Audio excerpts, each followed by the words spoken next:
I know you're out there. I know that you're afraid. You're afraid of us. You're afraid of change. I don't know the future. I didn't come here to tell you how this is going to end. I came here to tell you how it's going to begin. I'm going to hang up this phone, and then I'm going to show these people what you don't want them to see. A world without rules and controls, without borders or boundaries. A world where anything is possible. Where we go from there is a choice I leave to you.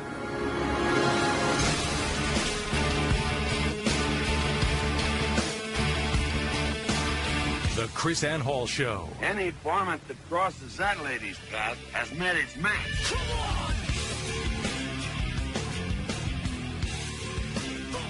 Rise and shine, liberty-loving patriots. Welcome to the KrisAnne Hall Show. KrisAnne Hall here, KrisAnnehall.com. Liberty over security, principle over party, truth over your favorite personality. These are the times that try men's souls. The summer soldier and the sunshine patriot will, in this crisis, shrink from the service of their country. But he that stands by it now deserves the love and thanks of man and woman. Tyranny like hell is not easily conquered, yet we have this consolation with us, that the harder the conflict, the more glorious the triumph. What we obtain too cheap, we esteem too lightly. It's dearness only that gives everything its value.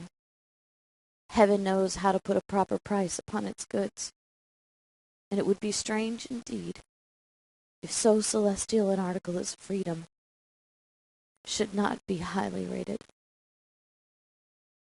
Britain, with an arm to enforce her tyranny, has declared that she has a right not only to tax, but to bind us in all cases whatsoever. And if being bound in that manner is not slavery, then there is not such a thing as slavery upon the earth.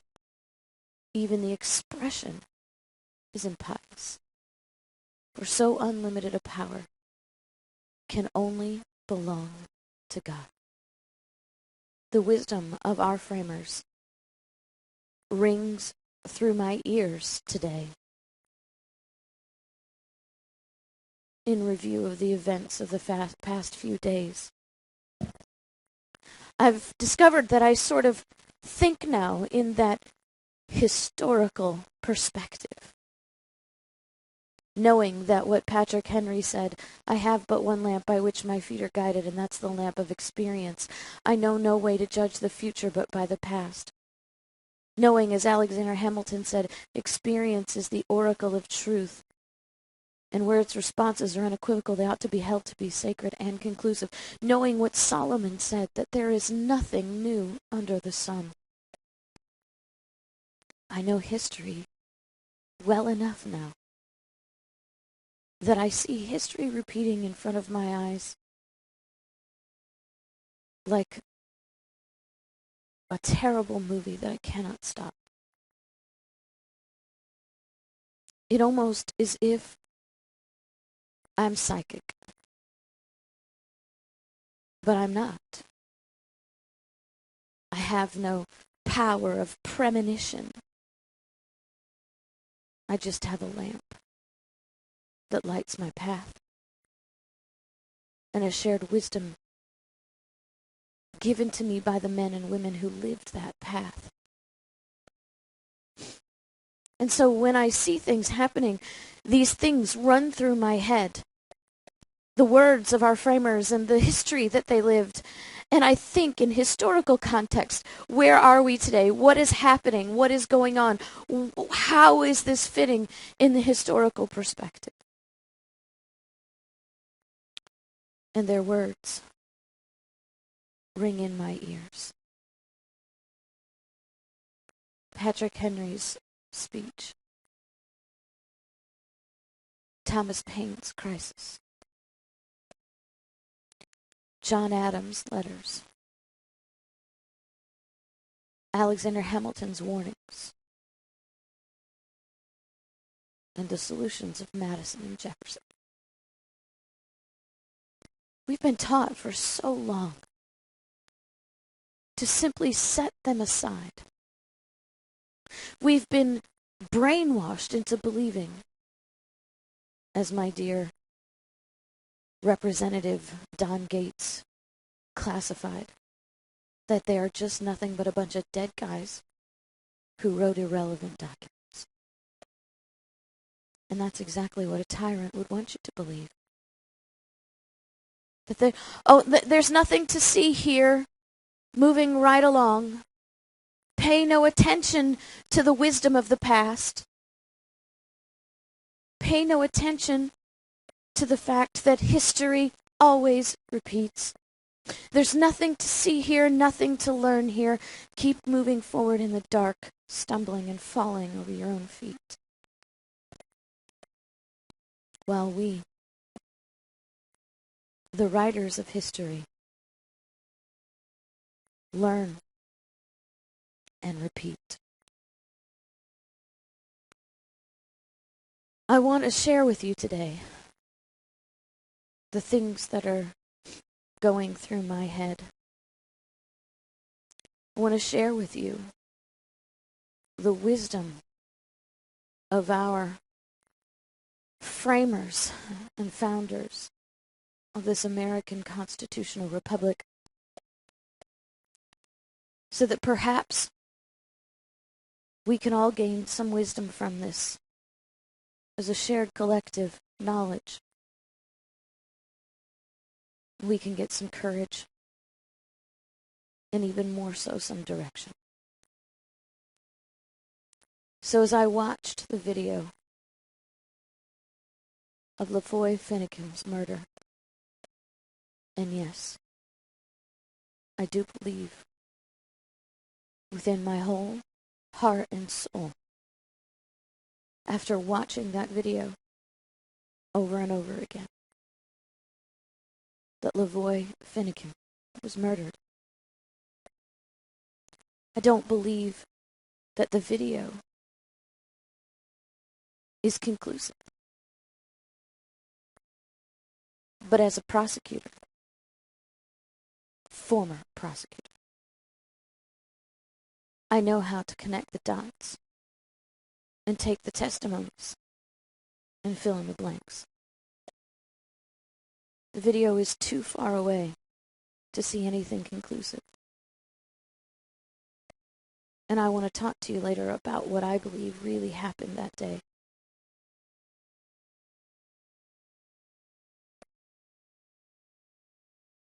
But first, I want to give some wisdom. Patrick Henry said in his speech, "Give me liberty or give me death." This is March 5th, 1775. "I have but one lamp by which my feet are guided, and that is the lamp of experience. I know no way of judging the future, but by the past. And judging by the past, I wish to know what there has been in the conduct of the British ministry for the last 10 years to justify those hopes with which gentlemen have been pleased to solace themselves. And the House? Is it that insidious smile with which our petition has been lately received? Trust it not, sir, it will prove a snare to your feet. Suffer not yourselves to be betrayed." With a kiss. Ask yourselves how this gracious reception of our petition comports with these warlike preparations which cover our waters and darken our land, our fleets and armies necessary to a work of love and reconciliation. Have we shown ourselves so unwilling to be reconciled that force must be called in to win back our love? Let us not deceive ourselves, sir. These are the implements of war and subjugation, the last arguments to which kings resort. I ask, gentlemen, sir, what means this martial array, if its purpose be not to force us to submission? Can gentlemen assign any other possible motive? You see, I think the conclusions of the video are beside the point. They let these people move around the town unimpeded, on and off the refuge for weeks. If the FBI wanted a peaceful end, they could have blocked it off and waited them out. They didn't have to let supplies come in. They didn't have to let people go out. They could have blocked it off. My goodness, that's what they did in the end, didn't they? They blocked off 60 stinking miles of road. They could have blocked off all access to the refuge and literally starved them out. They did not want peace. They wanted to send a message.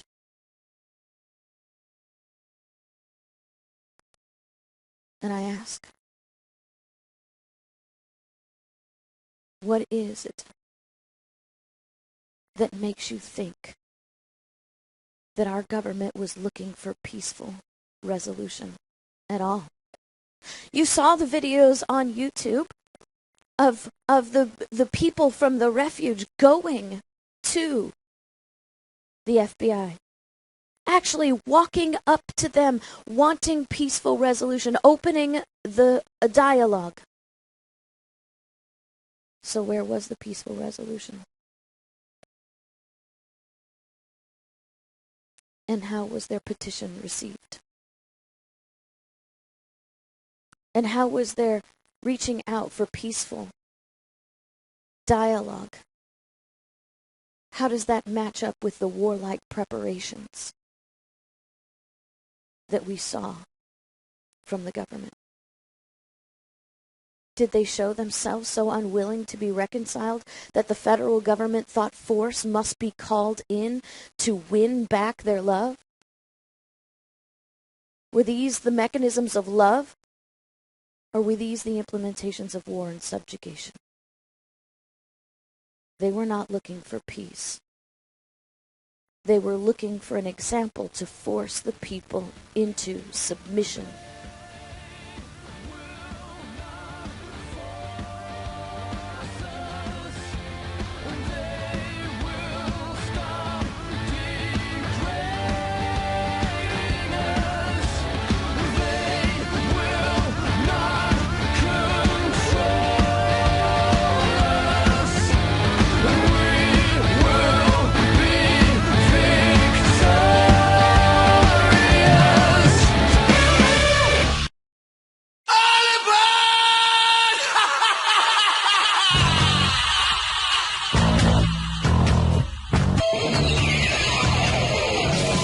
KrisAnne Hall Show.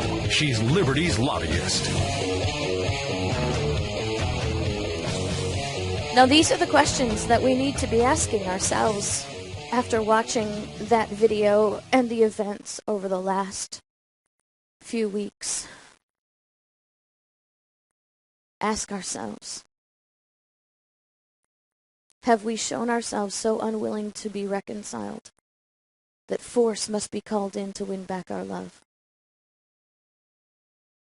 The reactions of the federal government, were those the reactions of a government with a love and fiduciary responsibility for the people it represents? Is this how you respond to someone that you love? What was the purpose of the entire display by the federal government from the very beginning? From the barricades around the courthouse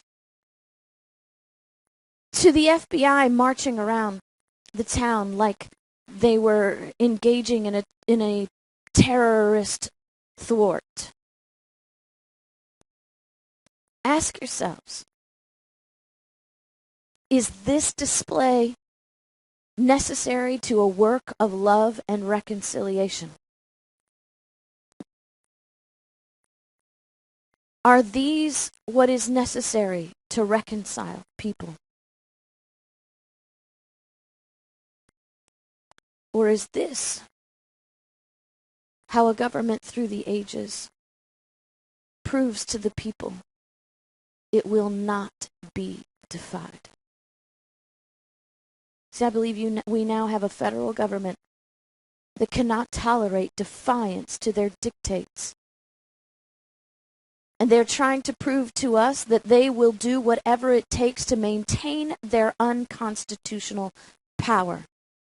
You see, here's the point they're trying to make.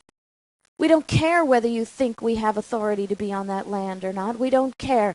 And we are now going to maintain that authority, legal or not, with force. They are unlawfully occupying our land. And they sent a clear message. If you defy us, we will declare war on you. Their so-called loss of revenue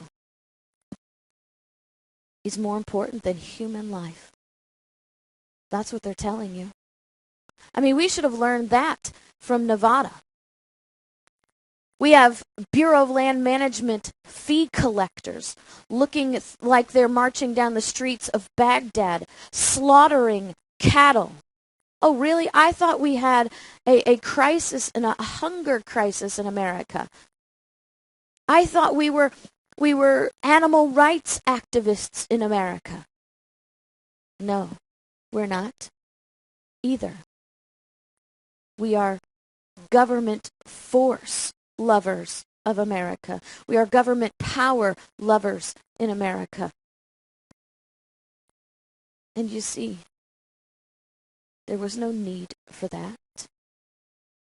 There was no purpose for that, other than to evoke fear in the hearts of the people to get them to bow in submission.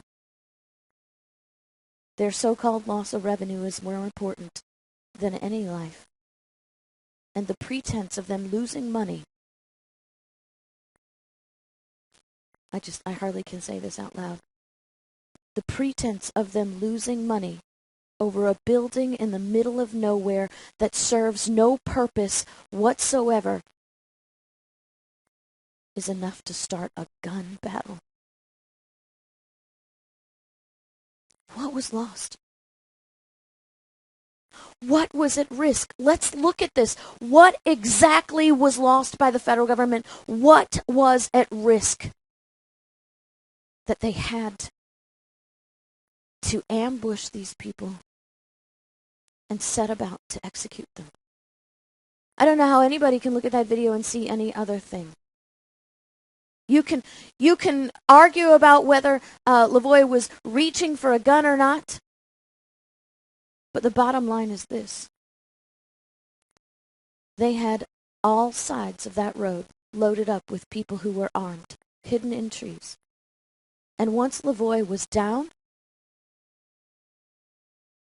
they opened fire on that vehicle. There were no shots fired from that vehicle. There was no threat from that vehicle. They opened fire on that vehicle in an attempt to murder everybody inside over a piece of property that had no value.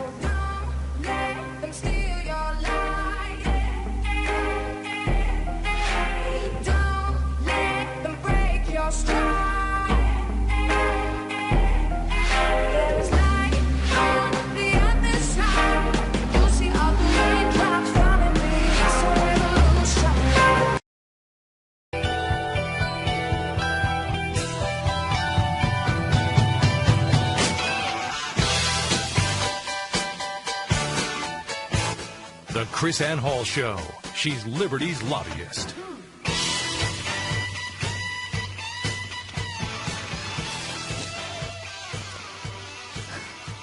Here's the other question we should ask. What sort of training teaches law enforcement to fire indiscriminately into a crashed vehicle that has its doors pinned shut by snow? I'm asking you the questions that Patrick Henry is screaming through the ages. I ask you, what means this martial array? if its purpose be not to force us into submission.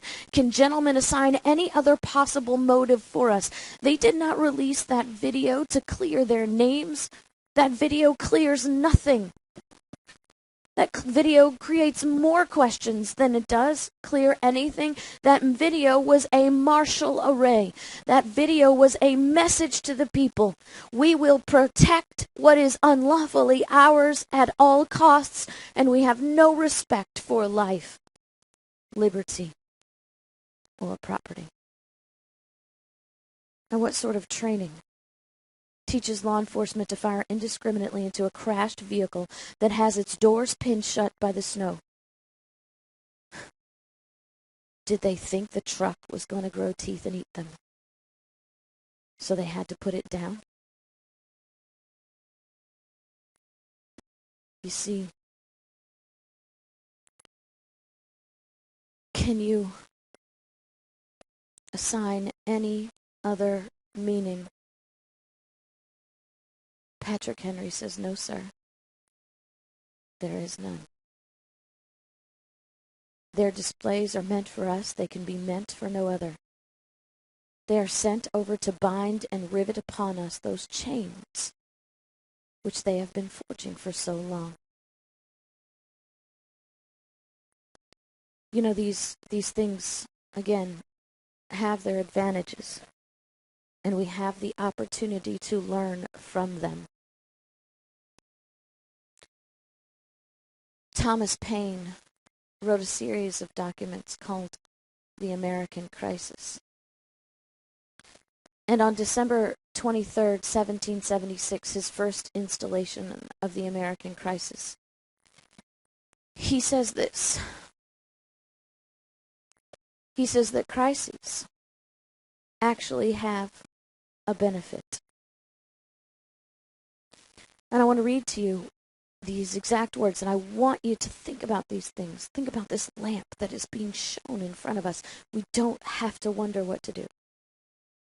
He says, "'Tis surprising to see how rapidly a panic will sometimes run through a country. All nations and ages have been subject to them.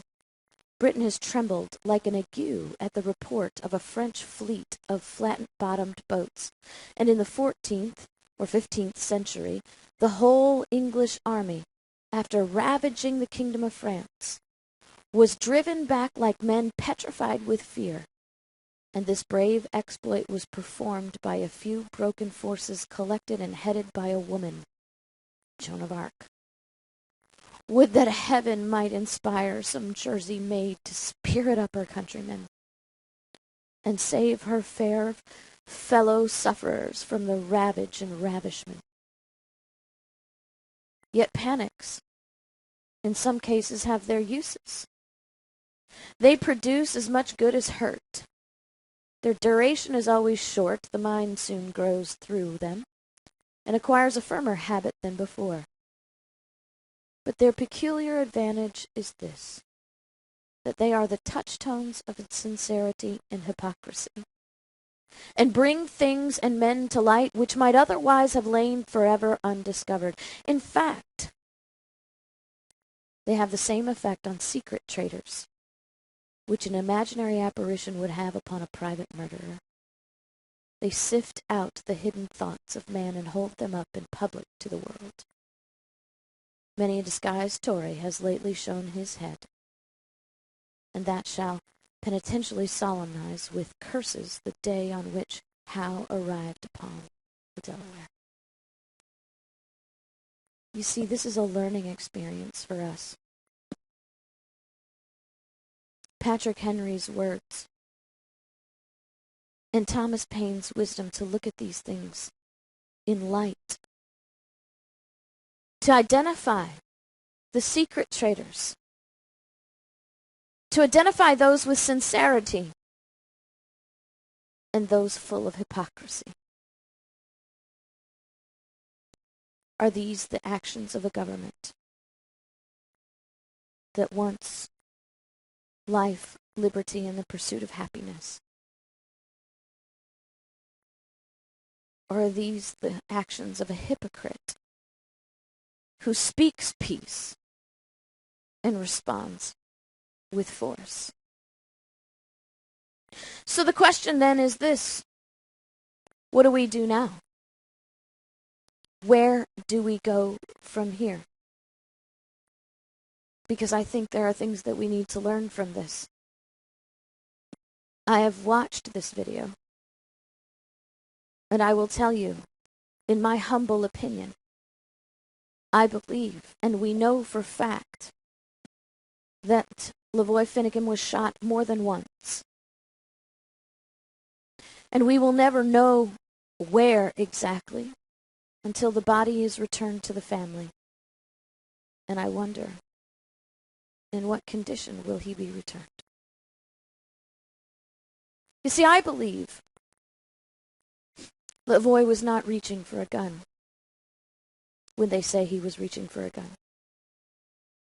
I believe that he'd already been shot. Watch the people around him. There were shots fired. People ducking and running for cover.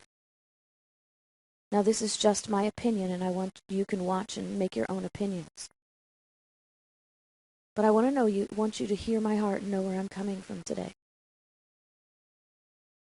Given the dynamics of the testimony from the people in the vehicle watching and the video, put them together. They said he was on his knees. He was not on his knees. He was on 3 feet of snow. The snow was up to his knees. Shots had been fired. And I believe, given the match of the testimony in the video, LaVoy Finnegan was shot in the lower left abdomen. He felt the sting. Anybody who knows that anybody who's been shot in a situation like that knows that at first you don't know what's happening. You feel a sting. It's just a sting, but your adrenaline is so high. And I think that he was confused. And he reached for the sting.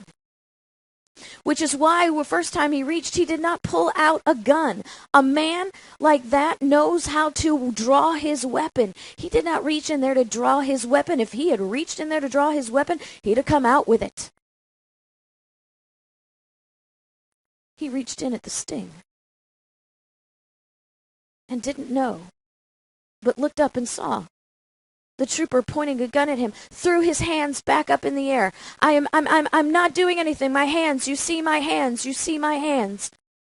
And then realized something was really wrong. It was not just a sting. It was now pain. The warmth and the pain was setting in.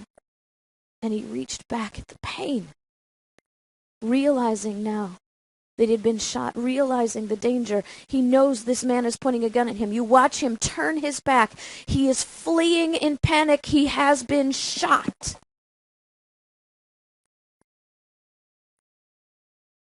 And then he's shot in the back. And the question is, will we ever know the truth? And what do we learn from this? We learn that we have a government that is not interested in due process. I'll remind you that the government is forbidden to take life without due process. And that even if they are charged with a crime, they have an inalienable right to a trial of a jury of their peers. LaVoy Finnegan will never get a trial, because that day the government played judge, jury, and executioner. Our government has decided that an empty building that had no source of revenue whatsoever, had no real purpose at all, was more valuable than that man's life. So what do we do now? I pray to God that we have the wisdom of our framers in this. People are always asking me, where are we, KrisAnne, in history? You know history, you know that it repeats. Where do you think we are? In my humble opinion, we just repeated March 5th, 1770. We are not 1776 yet. America is not ready for 1776. Let me repeat that. As much as our hearts are aching and our angers are fired, we are not ready for 1776. There is too much ignorance in America that too many of the people do not understand why they were even there. Too many people do not understand that the federal government has no authority to own the land, and that peaceful protest, the examples of Martin Luther King and Mahatma Gandhi, are exactly what we need to do to gain back our property and our rights. What do we do now? We must be more diligent and vigilant with education. We must educate on the proper placement of power in the federal government. We must teach people. We must have committees of correspondence who are willing to teach at all costs. And we must have open ears and willing hearts to the truth. We must take this crisis and expose the hypocrites, but we must take this crisis and fortify those who love liberty. This is not 1776. We are not ready to take up arms. The weapon of my choice, don't censor my voice. Hate me if you want, or love me if you can. If the truth is what you want, then you found your man. I ain't backing down, I ain't backing up. If you think like I think, then crack it on up. I won't back up, I don't back down. I've been raised up to stand my ground. Take my job, but not my guns. Tax my check till I ain't got none. Except for the good Lord up above. I answer to no one.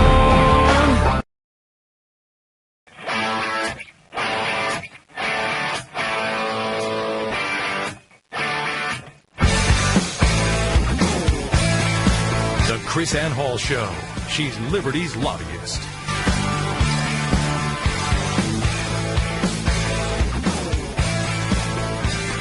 We must teach, we must learn, and we must infuse the people with the courage to take the stand that is necessary. We must encourage, as the Coalition of Western States said in their press release, we must encourage now the education necessary to endure the struggle of peaceful resistance. Think about that. What are the most compelling images from the civil rights movement? It's the people standing arm in arm, resolved in their position. And it is the government trying to beat them into submission. I want to share with you a poem written about March 5th, 1770, by a man named John Boyle O'Reilly. Where shall we seek for a hero? And where shall we find a story? Our laurels are wreathed for conquest, our songs for completed glory. But when we honor a shrine unfinished, a column uncapped with pride, if we sing the deed that was sown like the seed when Crispus Attucks died, we shall take for a sign this Negro slave with unfamiliar name, with his poor companions nameless too, till their lives leaped forth in flame. Yea, sorely the verdict is not for us to render or deny. We can only interpret the symbol. God chose these men to die. As teachers and types, that to humble lives may chief award be made, that from lowly ones and rejected stones the temple's base is laid. When the bullets leaped from British guns, no chance decree their aim. Men see what the royal hireling saw, a multitude and a flame. But beyond the flame a mystery, 5 dying in the street, while the streams of severed races in the well of nations meet. A blood of the people, changeless tide through century, creed, and race, still one as the sweet salt sea is one, though tempered by sun and place. The same in the ocean of currents, the same in the sheltered seas. forever the fountain of common hopes and kindly sympathies. Indian and Negro, Saxon and Celt, Teuton and Latin and Gaul, mere surface, shadow, and sunshine, while the sounding unifies all. One love, one hope, one duty theirs, no matter the time or ken. There never was separate heartbeat in all the races of men. But alien is one, of class, not race. He has drawn the line for himself. His roots drink life from inhuman soil, from garbage of pomp and pelf. His heart beats not with the common beat. He has changed his life stream hue. He deems his flesh to be finer flesh. He boasts that his blood is blue. Patrician, aristocrat, Tory, whatever his age or name, to the people's rights and liberties, a traitor ever the same. The natural crowd is a mob to him, their prayer a vulgar rhyme, the freeman's speech a sedition, and the patriot's deed a crime. Wherever the race, the law, the land, whatever the time or throne, the Tory is always a traitor to everyone, class but his own. Thank God for a land where pride is clipped, where arrogance stalks apart, where law and song and loathing of wrong are words of the common heart, where the masses honor straightforward strength and know when veins are bled, that the bluest blood is putrid blood, that the people's blood is red. An honor to Crispus Attucks, who was leader and voice that day, the first to defy and the first to die with Maverick, Carr, and Gray. Call it riot or revolution, his hand first clenched at the crown. His feet were the first in perilous place to pull the king's flag down. His breast was the first one rent apart, that liberty's stream might flow. For our freedom now and forever, his head was first laid low. Call it riot or revolution, or mob or crowd as you may. Such deaths have been seed of nations. Such lives shall be honored for aye. Let us seek wisdom. Let us pray for guidance. And let us put liberty first. Our framers did. Our children deserve it. God bless. See you tomorrow.